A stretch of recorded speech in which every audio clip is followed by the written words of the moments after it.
nome de Jesus nós oramos e dizemos, ó Pai, a Tua palavra que é viva, eficaz, Senhor, será compartilhada agora. Que o Teu nome seja glorificado através da Tua palavra, Senhor. Que os corações dos Teus filhos estejam preparados, ó Deus. Estejam preparados, ó Deus, para receber essa palavra. Repreendemos, ó Deus, todo mal, Senhor. Que Satanás de maneira alguma, Senhor, possa roubar a semente da Tua palavra, que será pregada, será anunciada nessa noite, nessa manhã, Senhor. E que eles possam estar preparados para recebê-la. Em nome de Jesus nós oramos. Amém. Usa-me, Senhor, conforme a Tua vontade. Amém. Amém, queridos. Glória a Deus. Irmãos, nós estamos na nossa leitura bíblica dos livros históricos. Tem umas pessoas faltando no nosso grupo. Eu não sei onde eles se perderam, mas faltam, nas mulheres, faltam umas 27 ou 23 mulheres lá. Isso da segunda vez. Vou contar para os irmãos. Vou denunciar as mulheres agora. Nós éramos 130 da primeira vez. Depois passamos a 100 da segunda vez. E agora estamos em 77 ou 73. Cutuca a sua irmã e fala assim: você já está no grupo de leitura? E agora quem vai denunciar os homens? Cadê os homens para ser denunciados aí? Os homens eram 40 no começo. Quantos tem no grupo aí, missionário Leandro? Olha aí. 25. Olha só, estão faltando 15 homens. Não desista, não desanime. Eu sei que tem dia que é difícil. E os livros históricos, tem lugares, tem cidades. Eu fico pensando, mas quantas cidades? Eu estava lendo esses dias as cidades de refúgio. Eu falei, eram 48 cidades de refúgio. Mas então quantas eram ao total? Fiquei pensando, se 48 era para isso, quantas cidades eram? Fiquei calculando, meu Deus, eram muitas cidades. Então tem nomes, tem a genealogia, tem essas coisas que são cansativas um pouco de ler, mas como eu sempre falo para as discípulas, isso é necessário, está na Bíblia, para mostrar a veracidade da Bíblia, porque fala de lugares, eles conseguem então através disso identificar quando aconteceram aqueles acontecimentos históricos, de quando era, as famílias. Então, para nós parece um pouco cansativo ler aquilo, mas tem um sentido muito importante. Historicamente isso é muito importante. E estamos lendo livros históricos e Juízes, terminamos Juízes. Nós vemos o povo de Deus numa caminhada não muito feliz. Não muito feliz. E antes que você possa julgar o povo de Deus, vamos olhar para nós e a nossa caminhada depois disso, depois de Jesus. Então nós vemos o povo de Deus sendo lá, o primeiro povo de Deus foi livre lá no Egito, foi para o deserto.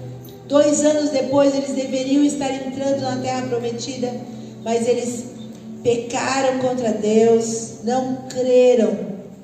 E os 10 espias que foram contaminados pela incredulidade moveram o coração do povo, e por causa deste pecado o povo ficou 40 anos no deserto. Todos morreram no deserto, ficaram apenas os menores de 20 anos, apenas os que nasceram e os menores de 20 anos. Uma nação nova nasceu no deserto, porque a outra perdeu o privilégio de viver a promessa de Canaã. Então sobrou Josué e Caleb lá, só para entrar na terra prometida. Depois vieram as conquistas. Você vê Deus, Moisés morreu, e você vê Josué então recebendo autoridade e com muita força. Destemido Josué, que fez até o sol parar com a sua oração. Destemido foi Josué. Também vão as conquistas, e você começa a ler que o povo fazia as coisas pela metade. Era para fazer, você pode até achar, né? Alguém um dia falou para mim assim: se você lê esses livros da Bíblia, você acha que esse povo é igual o pessoal extremista que amarra a bomba na cintura e explode os lugares. Assim que falaram para mim. Você pode até ter uma noção por que tanta guerra, mas aquele povo praticou tanta iniquidade, eles sacrificavam crianças, era um povo tão pecador que chegou no limite de Deus, e Deus fez justiça, e a justiça veio através do povo de Deus. Por isso que era para exterminar aquele povo. Não é porque o povo de Deus precisava conquistar aquela terra. A terra foi conquistada e Deus deu aquela terra para eles num lugar onde o povo tinha sido tão perverso que Deus decidiu exterminá-los. Então, quando você vê Deus falando assim, extermine o povo, que parece uma coisa para nós tão absurda, né? Todo ele, até as crianças, é porque Deus não queria que aquela linhagem continuasse, de tão perversos que eles eram. Só para você ter uma ideia, que é isso que acontece nas conquistas do povo de Deus com Josué. Mas o povo de Deus já começou fazendo as coisas pela metade, do seu jeito, com a sua interpretação. Diga para a pessoa que está ao seu lado, cuidado com as suas interpretações. Cuidado como você interpreta a ordem de Deus na sua vida. E o que diz a palavra de Deus? Nós vivemos hoje uma crise de interpretação da Bíblia. Estamos vivendo uma crise de heresia, porque um povo se levantou para escrever uma Bíblia nova e interpretar a Bíblia do jeito que eles querem. Então, cuidado como você interpreta as ordens de Deus para a sua vida. Se Deus falou, obedeça na íntegra, como Ele falou. E o povo de Deus não obedeceu na íntegra, porque eles não obedeceram na íntegra, foram se contaminando e foram deixando lá outros povos. Daqui a pouco casaram as suas filhas e aquela coisa toda que você está vendo, leu lá. Josué terminou, era tanto, eu penso que Josué chegou lá no final e falou assim: olha, eu e minha casa serviremos ao Senhor, porque a coisa já estava bem atravessada, tá bom? Josué chegar, juntar todo mundo e falar assim: olha, vocês sabem o que Deus fez, vocês podem ter uma aliança com o Senhor, vocês vão continuar com essa aliança, eu e a minha casa vamos continuar. É porque já tinham muitos se perdido. E aí depois você vê em Juízes o tempo que o povo de Deus viveu sendo perseguido, porque eles se revoltavam, se voltavam contra Deus, começavam a praticar iniquidade e adorar outros deuses. Vinha então o tempo de perseguição. Aí se levantava um juiz para libertá-los, e você pensa assim: agora vai dar certo, eles vão até o final. Aí de novo, que coisa, que inconstância, que dificuldade em permanecer no mesmo lugar, que dificuldade em passar para a próxima geração aquilo que aprendemos. Estamos nesse pé, queridos. O que será da igreja, a próxima geração? O que será? O que será? Você vai conseguir passar? E aí eu quero ler o versículo com vocês. 1 Coríntios 15, 52. Essa inconstância do povo fez com que eles perderem a bênção. E eles não conseguiram passar para os seus descendentes a palavra de Deus. Não conseguiram transmitir a palavra de Deus. Eles podem até ter falado, mas não transmitiram o legado e aquilo que eles deveriam transmitir como povo e nação de Deus. Eles eram um povo escolhido de Deus, deveriam transmitir isso para os seus filhos, não conseguiram. Será que nós vemos hoje esse tempo de dificuldade em passarmos para a nossa família, para os nossos filhos, o que temos recebido de Deus? Será que estamos tendo dificuldade na igreja de sermos a mesma igreja, sermos constantes? É isso que estamos passando hoje. Mas eu quero ler aqui 1 Coríntios 15 com você, a partir do versículo 52 até o 58. Olha, essa passagem é maravilhosa. Vamos ler animados. No momento, num abrir e fechar de olhos, aleluia, ante a última trombeta, porque a trombeta soará. Diga para o seu irmão: a trombeta vai soar, para dele.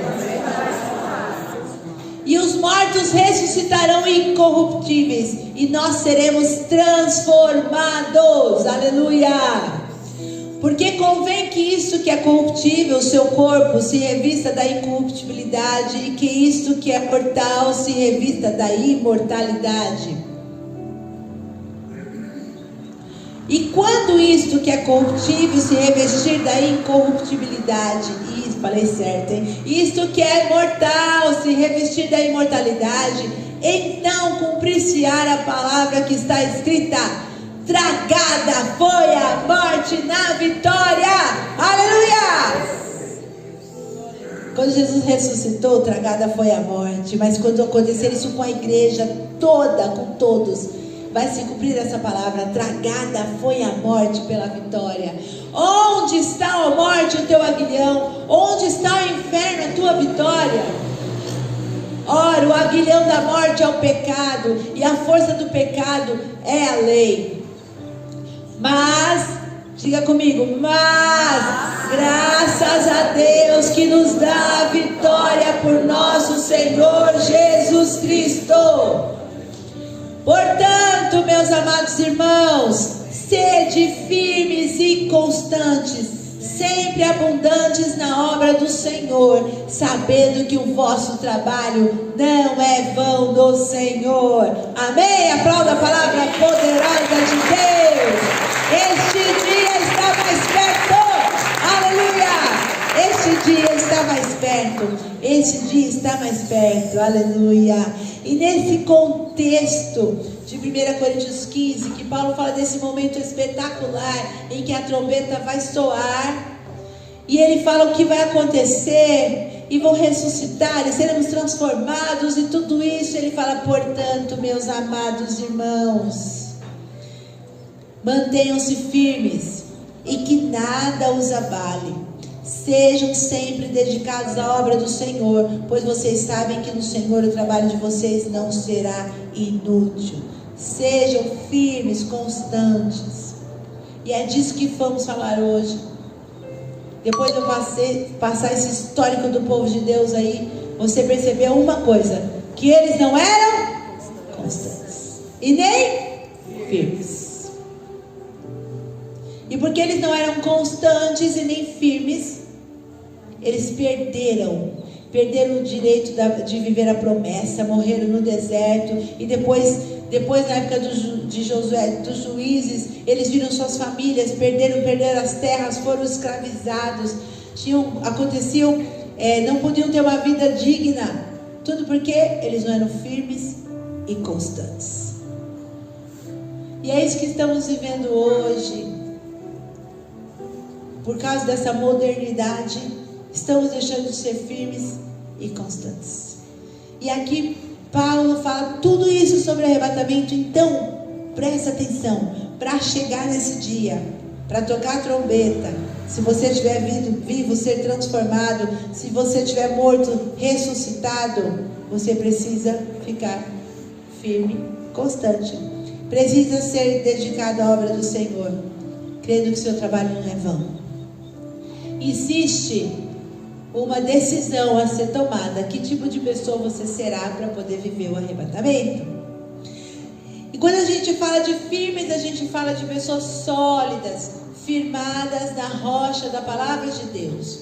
Eu falei que está uma confusão tão grande, irmãos, na internet, que esses dias faleceu alguém que era amigo de uma pessoa que era amigo de um desses youtubers aí, se suicidou. E agora todo mundo resolveu que tem que ser solidário com o suicídio, tentando explicar o que não dá para explicar, e o que eu nem devia explicar, e nem você, porque foi uma decisão da pessoa.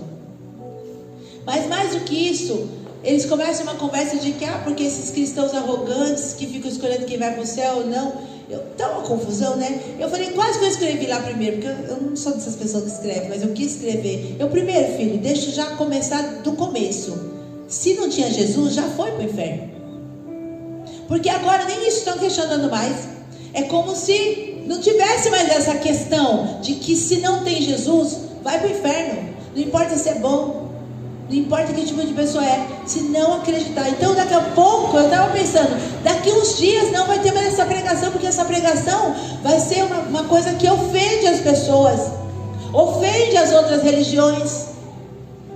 Porque ofende as outras religiões, ninguém mais vai falar que se o único caminho é Jesus, se a pessoa cometendo ou não suicídio, se ela não tinha Jesus, já foi para o inferno.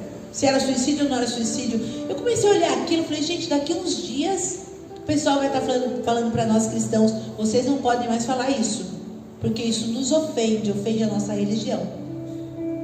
De tão confuso que está o povo. De tão confuso. Quase escrever lá, primeiro, ele tinha Jesus, se ele não tinha, não sei nem porque você está com essa conversa. Porque se ele não conhecia Jesus, não tem conversa de que será que foi, será que não foi? Ah, porque todo mundo fica questionando esses cristãos arrogantes, quem vai ou não vai para o céu. Eu falei, daqui uns dias vão proibir a gente de falar que Jesus Cristo é o único caminho, Ele é a verdade e a vida, e que ninguém chega ao Pai senão por Ele. Então, se não tinha Jesus, não tem nem conversa. E se morresse de qualquer jeito, é para o inferno. Mas por que eu estou falando isso? Porque eu e você vamos ter que ser firmes na palavra de Deus nos próximos tempos, mais do que fomos até agora. Os nossos filhos precisam disso. Os nossos filhos precisam da nossa firmeza. Se você tiver dúvida, se você titubear, seu filho não acredita. Eu tenho filho. Agora tem mais um que parece tá me saindo pior que Nicolas e Marge. Vou dizer pra vocês, que fica me testando, igual a Marge faz. Você tá perguntando de novo? Ah, porque eu queria assistir TV até 4 horas da manhã, alguma coisa assim. Não, hoje não. Ai, vamos dormir todo mundo, vai dormir todo mundo. Mas aí se eu fizer não sei o que eu posso ficar, eu falei, você tá testando, igual a Marge. Tá acreditando numa coisa dessa? Tem um homem desse tamanho me testando igual a Marge. Se eu vou deixar ou não vou deixar. Rapaz, agora falou assim, ele achou alguém. Eu falei, ele deve estar me achando uma tia brava. A dona, não me chamo de dona por enquanto. A dona. Ele deve estar me achando a dona mais brava do mundo.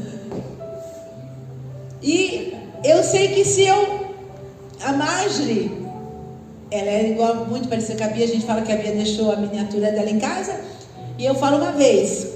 Daqui a pouco, 2 minutos depois, ela vem de novo. 3 minutos depois, ela vem de novo. Até que uma hora eu dou uma estalada de olho. E ela para de vir. Porque ela sabe que vai sobrar. Mas enquanto eu dou a estalada de olho para ela continua vindo. Para ver até onde eu vou. Se eu não vou ceder mesmo. E se eu não for firme, se eu for firme a primeira vez, você não tem noção. Se você degringolar uma vez com seu filho, já era. Ele vai saber seu ponto fraco e vai descobrir. Então, quando ele fala de ser firme, é dessa firmeza. A sua convicção espiritual da palavra. Jesus Cristo é o único caminho, Ele é a verdade, Ele é a vida, e ninguém vem ao Pai se não for através dEle. Eu preciso ser firme na palavra, eu preciso entender que o sangue de Jesus é que tem nos limpado, amém? De todo pecado. Eu preciso entender que na comunhão da igreja nós somos abençoados. Eu preciso crer naquilo que nós acabamos de falar sobre dízimos e ofertas, eu preciso ser firme nisso. Eu preciso ter uma palavra firme e estar firmado, porque tem de tudo na internet. E cada dia vai ter mais coisa na internet. E cada dia vamos estar mais confundidos. Eu já não acredito mais em nenhuma reportagem, porque outro dia eu vi uma reportagem que era tão... Eu tinha visto a coisa na televisão e eu vi a reportagem e falei, mas meu Deus, não foi? Parece que é a mesma coisa que eu vi. Não dá nem para entender nada e acreditar naquilo que a gente vê de notícia mais. Então, dias difíceis, eu e você precisamos ser firmes. O povo de Deus se esqueceu dos mandamentos e deixou de obedecer. E porque os seus pais não foram firmes, os filhos largaram mão e se esqueceram. Olha a situação que nós estamos, firmes, firmados na rocha, constantes, que não se abalam pelas circunstâncias, que estão inalteráveis, invariáveis. Isso é uma pessoa constante. O povo de Deus era isso aqui, ó. Olha, irmão, olha, a Bíblia é toda assim, ó. Aí você fala, que coisa feia. Aí Deus pega e manda tirar um eletrocardiograma de você, assim, ó você, ó você, ó, um dia tá bem, um dia tô amando Jesus, o outro dia, meu Deus do céu, um dia tô adorando na igreja, no outro dia tô trancado no meu quarto. Por isso, Paulo fala, sede firmes e constantes, porque ele conhece a natureza humana e sabe o quão fácil nós nos levamos e nos deixamos abater por causa de uma situação. Constante é ser inalterável. 25 anos depois de abrir essa igreja, é muito bom ouvir as pessoas. Às vezes eu queria que tivesse mudado um pouquinho, mas nossa, bispo, você continua a mesma. Eu acho que é elogio. Eu acho que é elogio. Que bom que você me olha e eu continuo a mesma pessoa. Tem algumas coisas que eu melhorei, tá bom, irmão? Eu estou melhor muita coisa. Mas que bom que as pessoas nos olham e sabem que a palavra de Deus é pregada do mesmo jeito, que a adoração nesse lugar acontece do mesmo jeito há 25 anos, e vem moda e vai moda, e nós estamos aqui, irmão, do mesmo jeito, porque Deus nos deu uma direção de ser desse jeito, MIF, amém? Amém. Então nós somos constantes. Você vai ouvir a mesma palavra minha, 25 anos, sobre um assunto, você vai ouvir a mesma resposta. Se está na palavra de Deus, se é isso que Deus falou, é assim que é. Então eu não posso me deixar levar pelas situações, e nem me abalar, nem me deixar abater, porque as coisas estão mudando, bispo. Você não vai mudar. Deus não mandou mudar. O dia que Deus mandar mudar nós, muda. Mas Deus não mandou ninguém mudar nada aqui. Só pintamos as paredes, tá bom, meu? Pintamos. Era branca e preta agora, mas tudo bem. A igreja preta. Mas você entendeu? Constante. Não ser essa pessoa que um dia está lá em cima, outro dia está aqui embaixo. Constante, sem alteração. Que tipo de pessoa você é? Um dia você está amando Jesus, o outro dia você está bravo com Jesus. Um dia você faz emocional, outro dia você não quer saber da Bíblia. Um dia você ora, pergunta para o Espírito Santo, começa tudo bem no relacionamento e depois abandona de novo. E esquece tudo, esquece os mandamentos e deixa de obedecer. Paulo fala, irmão, presta atenção, para ouvir a trombeta você vai ter que ser firme e constante, senão você vai estar enrolado. Você vai ter que ser essa pessoa que faz a obra de Deus, que está sempre ocupada na obra, abundante na obra de Deus. Abundante na obra de Deus fala de quantidade, não é? Abundante não fala de quantidade? Quantidade. Eu quero agora que você pergunte para a pessoa que está ao seu lado e diga, você está trabalhando na obra de Deus? Quanto você trabalha na obra de Deus? Você tem números para apresentar? Você tem números para apresentar hoje? Queridos, porque eu fiz questão de você perguntar para o seu irmão, porque ele fez uma cara de, você está perguntando para mim isso mesmo? Não era para eu perguntar para mim e eu mesmo responder?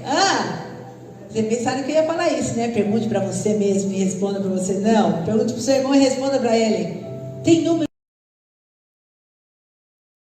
Ele se esvazia na obra. Todo mundo está aqui, mas ninguém está aqui para trabalhar. Tem os que ficam em casa também, aí esses nem contam mais. Que não vem nem na igreja, quanto mais trabalhar na igreja. E é como se a igreja funcionasse sozinha. A igreja abre a porta sozinha, ninguém tem a chave. A luz acende sozinha. Ninguém vem para a igreja.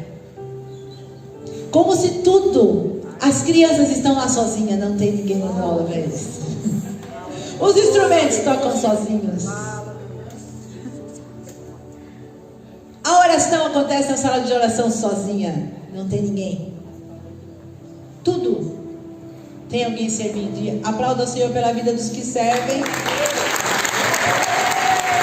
a Deus pelo serviço na obra de Deus. Aleluia! E agora o Senhor fala para você, seja abundante você também. seja abundante, porque você terá a recompensa do seu trabalho. Só tem recompensa quem trabalha. Quem não trabalha não tem recompensa. Estamos vivendo o esvaziamento do serviço na igreja. As pessoas não querem. Eu estou há 1 ano e meio esperando um homem se levantar para vir cantar junto com o Robert aqui.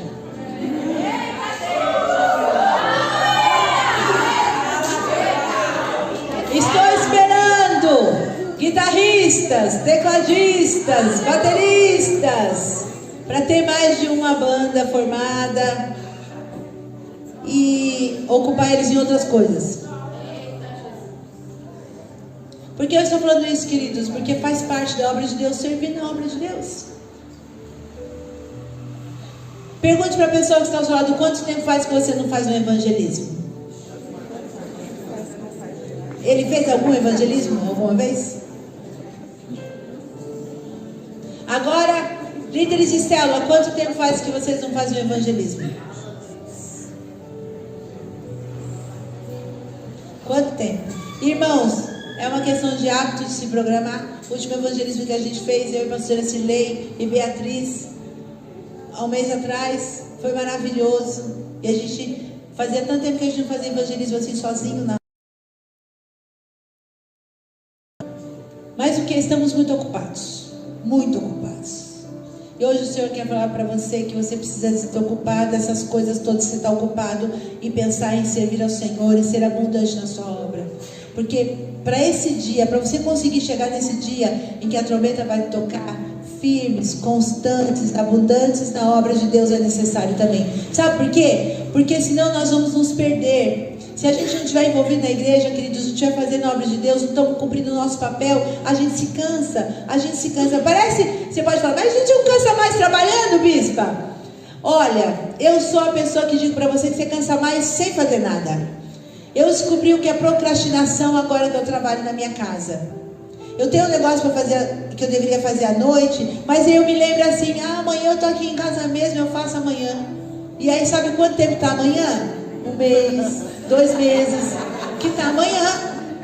Quando eu trabalhava fora, que eu tinha horário para sair, chegava tarde, eu tinha tudo cronometrado e sabia que eu tinha que fazer. Se tiver que dobrar essa roupa, é hoje que eu tenho que dobrar, porque amanhã de manhã eu não estou aqui. E aí eu dobrava aquela roupa às 10 horas da noite. E aí eu fazia as coisas, eu percebi o que é procrastinação. Porque a gente fazia, amanhã eu estou em casa, amanhã eu faço, amanhã eu tenho mais tempo. E aí amanhã fica 2 meses, 3 meses procrastinando. E é isso que a gente faz. Então eu te garanto, por experiência própria, que quanto mais ocupado você tiver, mais você faz. Quanto mais coisa você tiver para fazer, quanto mais horário você tiver para cumprir, mais produtivo você é na sua casa, na sua vida. Eu sou a experiência própria, viva disso. Que estou tentando me tornar uma mulher produtiva trabalhando no home office, quando eu tinha todo o tempo do mundo e não consigo. Porque na minha cabeça eu não consigo ainda organizar tudo isso sem procrastinar. Então, quanto mais, por isso que a Bíblia fala que Deus chama quem trabalha.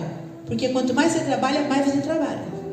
Quanto menos você trabalha, menos você faz. É uma coisa inacreditável. O sofá abraça, a televisão abraça, todo mundo te abraça dentro de casa e quer você lá sem fazer nada. Então, quanto mais você trabalhar na obra de Deus, mais servir ao Senhor, menos tempo para o pecado você vai ter, e mais envolvido com Deus e com tudo que Ele é, você vai estar. Então nós estamos vivendo o esvaziamento das igrejas no serviço na obra de Deus. As pessoas querem vir, se alimentar e ir embora. É como se tivesse que vir, se alimentar, sem lavar o prato e deixar na pia. Você está me entendendo? Vem, se alimenta, deixa o prato para outro lavar. Porque eu só quero me alimentar. Irmãos, se eu falar para os irmãos que a pregação não era essa, vocês estão acreditando em mim.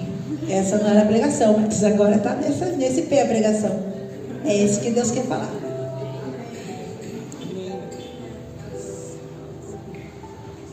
Que você não seja quem vem na igreja e deixa o prato na pia. Que você seja quem serve. E quando nós falamos de serviço na igreja, falamos de todo serviço na igreja, nós falamos principalmente do maior serviço da igreja, que é ganhar almas para Jesus, é falar de Jesus, é se comprometer, é se envolver e se comprometer. Para chegar no dia lá, na trombeta, no soar da trombeta, nesse dia, você tem que permanecer firme, constante e abundante na obra de Deus, porque assim você vai receber a sua recompensa. E quando a gente fala em estar firmes, constante, precisamos estar preparados. E a Bíblia fala que nós devemos nos revestir de toda a armadura de Deus, porque vivemos em uma guerra. E a primeira guerra que nós temos que vencer é a guerra contra o nosso eu, como eu falei aqui, porque o firme, constante e abundante na obra de Deus fala de quem? De mim mesmo. E da minha guerra contra o meu eu. Da minha guerra contra mim mesmo e os meus pensamentos. E a minha preguiça. As duas coisas. Os meus pensamentos e a minha preguiça. É uma guerra interior. Mas nós sabemos que devemos estar revestidos da armadura de Deus. Precisamos, para vencer as batalhas do mundo espiritual, entender que é uma guerra espiritual. Então não é uma guerra contra alguém. Primeiro é com você e depois contra as hostes malignas, contra as obras de Satanás. Para isso a necessidade de se revestir de toda a armadura de Deus, como está lá em Efésios 6,13. Portanto, tomai toda a armadura de Deus para que possais resistir no dia mau. E eu queria ficar com essa frase: e havendo feito tudo, ficar firmes.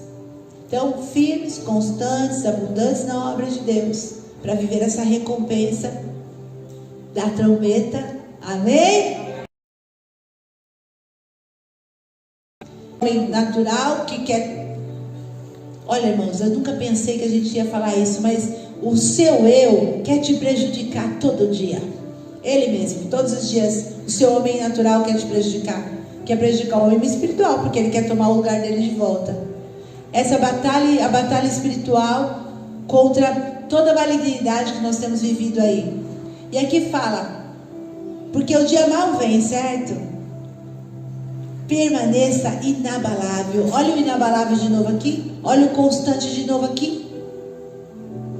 Depois de fazer tudo, fica firme. Nós dizemos todo o tempo que o processo é muito importante, amém? O processo é muito importante. Viver corretamente o processo é muito importante. Viver o processo da enfermidade corretamente é muito importante. Viver o processo do desemprego corretamente é muito importante. Como eu reajo, o que eu faço, tudo isso é importante. Mas diga para o seu irmão, o final também é importante, fale para ele. E no final, você tem que estar firme, fale para ele. E no final, você tem que estar inabalável. É disso que fala aqui, depois de fazer tudo. Ou seja, depois da batalha, depois da guerra, depois de tudo que você fez, lutou no mundo espiritual, venceu. Aleluia, glória a Deus, amém? Ficar firme, inabalável. Porque tem gente que perde a guerra lá no final, no meio da vitória. Aqui fala ficar firme, ou seja, no final eu preciso continuar firme. Eu não consigo contar para os irmãos quantas batalhas na nossa vida nós já tivemos, mas não consigo contar, não dá para contar. Em algumas eu achei que eu ia morrer, em algumas eu achei que meu marido ia morrer, em algumas eu achei que minha casa ia desfalecer, em algumas eu achei que não ia levantar da cama nunca mais. Mas eu estou aqui, terminou a batalha e eu continuei de pé. É disso que fala esse versículo. Depois de fazer tudo, você tem que continuar firme. Você não tem que trocar de igreja. Você tem que ficar no lugar onde você foi abençoado. Você não tem que ficar pulando de um lado para o outro. Você tem que ficar firme onde você está para poder frutificar. Você tem que permanecer inabalável. Inabalável. É disso que a palavra de Deus fala. Isso só é possível se você tiver uma conexão com o céu. Se você tiver conexões com o céu. Você só pode permanecer inabalável se tiver conexões com o céu. Nós estamos vendo... estamos falando das guerras, né? E nós vemos muitas guerras E esses dias você deve ter lido uma passagem poderosa que falou de Débora, uma mulher virtuosa, poderosa, que se pronunciou no momento oportuno e se levantou. Débora executou sua obra com excelência. E foi numerosa a sua obra. Durante 40 anos ela julgou Israel. E durante o tempo que ela julgou Israel, houve paz. Aquilo para que ela foi chamada a fazer, ela fez com excelência. E foi até o final. Ela não ficou esperando. Ela fez, ela executou a sua obra. Em Juízes 5, 7 fala assim: já tinham desistido os camponeses de Israel, já tinham desistido até que eu, Débora, me levantei. Levantou-se uma mãe em Israel. Todo mundo já tinha desfalecido. Uma outra tradução fala assim: cessaram as aldeias de Israel, cessaram até que eu, Débora, me levantei. Até que alguém decidiu fazer alguma coisa, até que alguém agiu. Só é possível ser essa pessoa que se levanta no meio do caos, se eu for firme, constante e abundante na obra de Deus. Só é possível se levantar no meio do caos para ser realmente essa luz que deu direção para o povo, porque ela era firme, constante e tinha uma conexão com o céu, tinha uma conexão com Deus. Estava todo mundo acabado, todo mundo desistido, todo mundo em crise, mas ela falou: eu me levantei. Diga para a pessoa que está ao seu lado: chega de ficar sentado, levante-se. Fala para ele: levante-se na sua célula. Levante-se lá na sua célula. Traga ideias, faça evangelismo, faça alguma coisa. Se levante lá. Ai, mas eu estou junto com todo mundo. Irmão, quem fica junto com todo mundo vai embora junto com todo mundo e se perde no meio de todo mundo. Você não pode ser essa pessoa, você tem que ser firme, constante, abundante na obra de Deus e tem que se posicionar, porque Deus espera que você se posicione. Um exército que ganha uma batalha é um exército onde cada soldado é bem posicionado, sabe? Eu gosto muito de filme de guerra. Acho que eu tinha que ter servido do exército. E aquele dos 300, então, ama aquele filme. E quando eles se defendem, o escudo defende o companheiro. Você já assistiu aquele filme? Eu vou ensinar para vocês então, que eu já assisti várias vezes. Quando um soldado se defende com o seu escudo, ele não defende ele. A posição dele é defender o soldado do lado dele. E aí o outro defende ele. Eles não se protegem, eles protegem o companheiro. Um protege o companheiro, o outro protege o outro. E como todo mundo faz a sua função corretamente, todo mundo fica protegido. Mas a função é cada um saber, cada um deles tem a função de proteger o seu companheiro. É o companheiro que ele vai proteger. Porque ele é essa pessoa que é capaz de entregar a vida dele pelo companheiro. Porque ele aprendeu a ser assim, um exército conciso, que vai para uma batalha sabendo cada posição, qual tem que executar. Agora imagine, nós todos juntos um exército, uns com a mão para cima, outros com a mão para baixo, outros dormindo, outros sentados. Irmão, não vai rolar. Vamos nos ferir, não é verdade?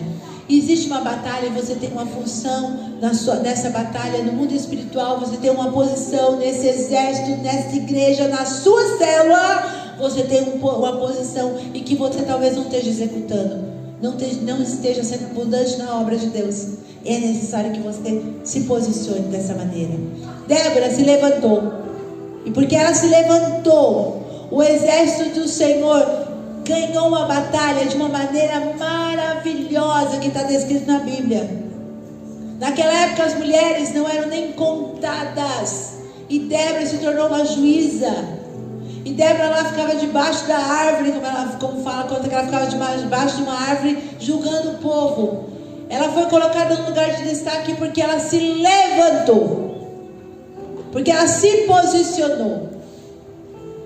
No lugar onde ela estava, ela se posicionou. E diante disso, Se você ler lá em Juízes, ela fala assim, chamou Baraque, lá em Juízes 4:6, e fala assim, chamou Baraque, filho de Abinoão, e disse: porventura o Senhor Deus de Israel não deu ordem, dizendo: vai e atrai gente ao monte Tabor, e toma contigo 10.000 homens dos filhos de estratégia militar. Naquela época, os exércitos se encontravam. Você já viu aqueles filmes? Se encontram de um lado, desse lado, e vem todo mundo e faz assim, ó, e mistura, e um corta o outro, sai cabeça, sai perna rolando, aquele negócio todo que acontece. Era assim que os exércitos lutavam. Mas Débora, porque se levantou, Deus deu uma estratégia militar para ela. Deus disse até o que tinha que fazer, onde tinha que fazer emboscada, porque eles fizeram uma emboscada. Cícera tinha 900 carros. Esses 900 carros, eles cortavam o exército, eles passavam e eles iam cortando o exército. Rapidamente, 10.000 soldados era nada para 900 carros. Eles só vinham e vinham cortando o exército inteiro. Eles nunca iriam vencer aquilo. Mas o que Deus deu uma estratégia militar para eles, para que eles pudessem vencer aquela batalha. Talvez você olhe para suas batalhas hoje e fale: é impossível vencer. E pode ser mesmo, porque aquela era impossível de vencer. Mas que tal você aprender a orar, se conectar ao céu e falar: Senhor, diante desse negócio impossível, o que eu tenho que fazer? Porque Deus é esse Deus que dá estratégias para a destruição de todo mal, conforme for necessário. O que você tem que fazer? Agora isso, fala para o seu irmão aí, você tem que saber. Você que tem que falar com Deus. Diga de novo para ele: é você quem deve falar com Deus e perguntar a melhor estratégia para a sua vida. Não é o youtuber, não é a internet, não é o pregador. Aqui fala de uma pessoa que tinha conexão com o céu, e ele mesmo, e Débora mesmo, recebia as estratégias de Deus. Não significa que você não vai falar mais agora vamos sair daqui, a príncipa mandou ninguém falar com o discipulador, ninguém vai falar com os pastores mais. Não, eu não estou falando isso, mas eu estou falando que tal você aprender a orar, ler a palavra de Deus, se posicionar e receber as estratégias na sua casa. Depois apresenta para o pastor. Foi isso que Débora fez. Débora recebeu a estratégia e foi apresentar para Baraque. Só que Baraque teve medo. Baraque falou: vou não, só se você for. Eu acho que ela queria falar assim: mas tu é frouxo mesmo, né? Ela quis falar isso para ele. Tá bom, então eu vou, e vai ser no nome do o exército será livre. Então era para ser seu nome, dei tudo na sua mão, mas você ficou com medinho. E era para ter medo mesmo, porque como é que eles iam enfrentar? Era muito sobrenatural. Mas então Débora mostrou que ela era essa mulher corajosa, destemida, que então, no meio da guerra, para que a gente possa permanecer firmes, constantes, abundantes na obra de Deus, eu preciso ter essa conexão com o céu. Eu preciso ouvir a voz de Deus, entender e receber as estratégias. Estamos vivendo dias difíceis, os nossos filhos estão sendo bombardeados e está muito difícil mudar aquilo que estão colocando na cabeça deles. Mas Deus vai nos dar uma estratégia vitoriosa para esses últimos dias. Eu creio, você crê? Eu creio, Deus vai nos dar uma estratégia vitoriosa para esses últimos dias, porque vamos nos conectar ao céu. Só que aí eu e você vamos ter que ser corajoso, porque não vai ser nada fácil, com certeza. Não vai ser nada que as pessoas não vão falar, você vai ter que dar a cara para bater. Mas Débora foi essa mulher corajosa. Corajosa. Ser firme, constante, abundante na obra de Deus. Fala de alguém que não espera acontecer, que se levanta para fazer a obra de Deus. Fique de pé no seu lugar.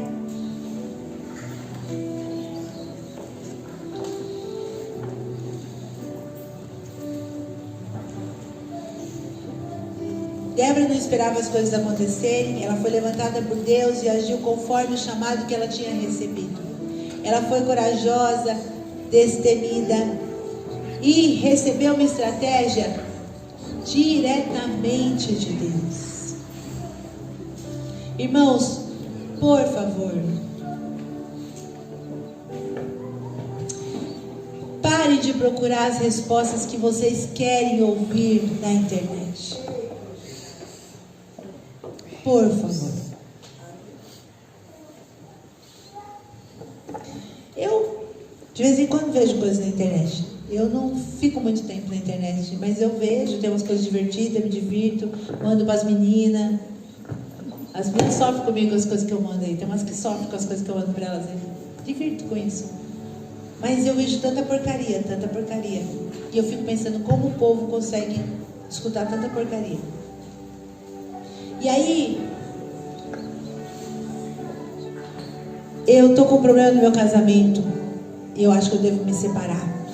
Aí eu fico procurando a pregação certa, que você vai achar na internet, que diga: larga seu marido, deixa dessa vida e larga tudo. Aí você fala: escutei a voz de Deus, vou pegar essa pra mim. Eu sou rebelde, nunca me submeto à autoridade de ninguém, não submeto à autoridade da célula, não submeto à autoridade dos pastores. Eu vou procurar uma pregação na internet que seja base para mim. Você vai achar. Vai achar várias. Que dizem que não é para você dar conta da sua vida para ninguém. Que na sua vida cuida você. Então, você vai achar o que você quiser, você acha na internet. O que você quiser. Tem de tudo. Para todo mundo, para todos os gostos, sobre todos os pecados. Agora a gente está na mídia o tempo todo. Esses dias estava lá uma das artistas dizendo: por que eu deixei de ser crente? Eu falei: gente, agora até isso tem a internet agora. A gente está tão catando assim, querendo falar tanto dos cristãos, que pegando essas coisas.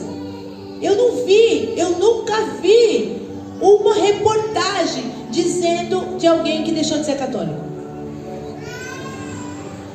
Nunca vi uma reportagem de alguém que deixou de ser do candomblé. Mas estava lá: porque eu me chateei com a igreja evangélica. Para você ter uma noção como está o massacre sobre os cristãos. Porque isso não é assunto para ninguém. Cada um faz o que quer da vida. Sai da igreja e vai para onde quiser. Por isso que não tem. Por isso que não tinha. Por isso que nunca tinha uma coisa dessa. Por que eu deixei de ser católico? Por que eu deixei de ser espírita? Assim, de reportagem de G1, reportagem de CNN. Não tem cabimento isso ser uma reportagem de jornal. Porque não tem cabimento, cada um faz o que quer. Mas resolveram crucificar os cristãos, colocar eles num lugar lá e massacrar eles por causa das eleições. Porque muitos cristãos estão se posicionando. Porque estamos nos posicionando, estamos incomodando. Agora você vai ser dos que se sentam ou dos que se levantam? Você vai ser dos que se calam ou dos que falam?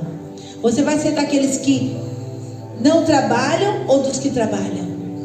Hoje, a palavra do Senhor para nós é esse versículo: firmes na palavra de Deus, constantes.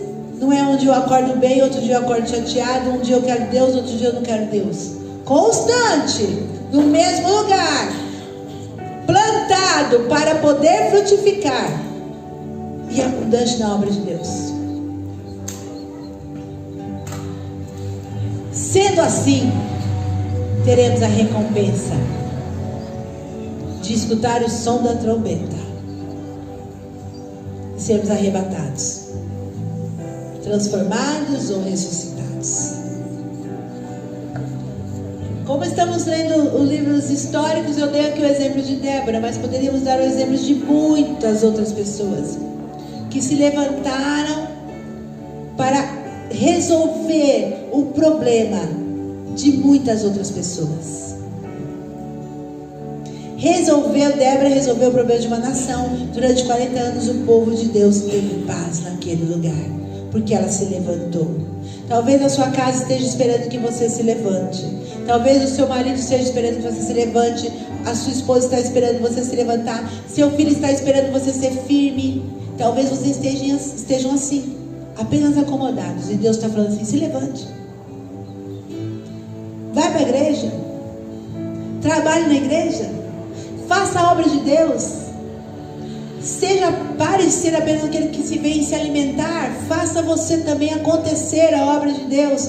Pessoas estão morrendo hoje, se matando agora, porque não conheceram o verdadeiro amor de Deus, não conseguiram ser libertos, e não conseguiram gritar para alguém, e alguém não conseguiu estender as mãos para eles, não deu tempo. É tudo muito rápido. Hoje nós ouvimos uma pregação poderosa aqui sobre a mulher samaritana, que eu amo muito essa pregação, e o pastor falou assim, uma coisa interessante, ele fez a conta. O pastor andou de Sicar até o poço de Jacó, 25 minutos, andou a pé. Depois pensou lá no que Jesus conversou com a mulher samaritana e fez a conta que a conversa de Jesus não demorou 15 minutos. E depois ele saiu correndo para Sicar de novo para ver quanto tempo ele demorava para voltar. Deu mais 20 minutos. Quanto deu isso? 1 hora. Ele falou assim, muita coisa pode acontecer em 1 hora. O que nós estamos fazendo no nosso tempo? Uma mulher foi transformada e uma cidade inteira foi salva. Sabe em quanto tempo? 1 hora. 1 hora. Então ele falava, o seu tempo para o culto, essa 1 hora da igreja pode acontecer muita coisa. Você pode ser transformado. Em 1 hora de leitura e oração, o que pode acontecer na sua casa? Em 1 hora que você para pensar, Deus, por quem eu tenho que orar e quem é que eu devo convidar para a igreja na próxima semana? Deus, em 1 hora que você pare do seu dia, você pode parar e falar, Senhor, quem eu devo... Essa 1 hora é tão importante, mas nós temos 24 horas no dia. Quanto disso nós estamos usando para sermos abundantes na palavra de Deus, na obra de Deus? Hoje eu quero que você faça uma reflexão no seu coração.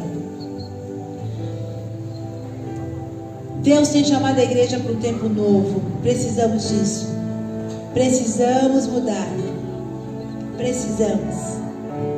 Não haverá avivamento através da sua vida se você continuar sendo infrutífero.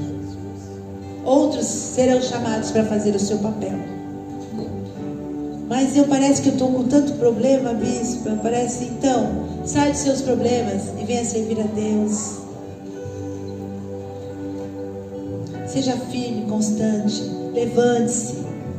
Hoje o Senhor te chama a te levantar. De onde você está? Se levante. E vamos cumprir o propósito de Deus nas nossas vidas. Amém? Débora mudou a história de uma nação, porque ela se levantou. Feche seus olhos. Quero que você feche seus olhos. Reflita no seu coração. Que tipo de pessoa você tem sido? Que tipo de pessoa você tem sido na igreja?